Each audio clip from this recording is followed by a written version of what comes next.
Basic কিছু শেখাবো যেটা আপনাদেরকে হেল্প করবে আশা করছি। সো ফার্স্টে আমরা এখানে বোর্ডে একটা এক্সাম্পল লিখেছি, অ্যাজ ইউ ক্যান সি এখানে আমি লিখেছি হি ইজ ড্যাশ বেস্ট, আর এখানে একটা ফাঁকা আছে, অবশ্যই এখানে কোনো একটা ওয়ার্ড বসবে।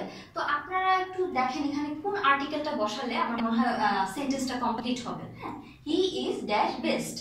তো হতে পারে আমাদের মাথায় আসবে যে এখানে আমরা জানি আর্টিকেল 3টা, আমি রিমাইন্ড করে দিচ্ছি, এ and the last one is the, so and the, so এখানে আমরা যে কোনো একটি আর্টিকেল বসাবো।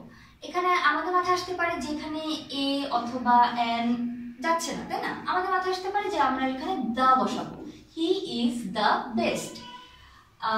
আই ডোন্ট থিঙ্ক সো, এখানে আসলে এটা হবে না, কারণ আমরা জানি যে আর্টিকেল নাউনকে মডিফাই করে, আর্টিকেল মডিফাইস নাউন।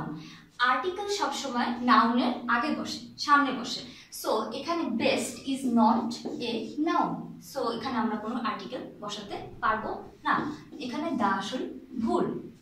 সো আমরা তখনই দা বসাতে পারবো যখন এর পরে কোনো নাউন থাকবে।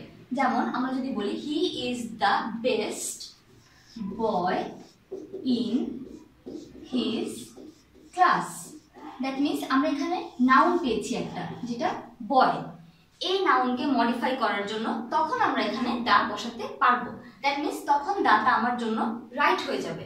So he is the best boy in his class, that means এখানে আমরা আর্টিকেল দাটা বসাতে পারছি, কজ এখানে আমরা একটি নাউন পাচ্ছি। নাউন বয়কে মডিফাই করার জন্য আমরা এখানে দা আর্টিকেলটি ব্যবহার করছি। সো কখনোই আপনারা বলবেন না হি ইজ দ্য বেস্ট, এটা তখন হবে রং। যদি আমরা কোনো নাউনকে মডিফাই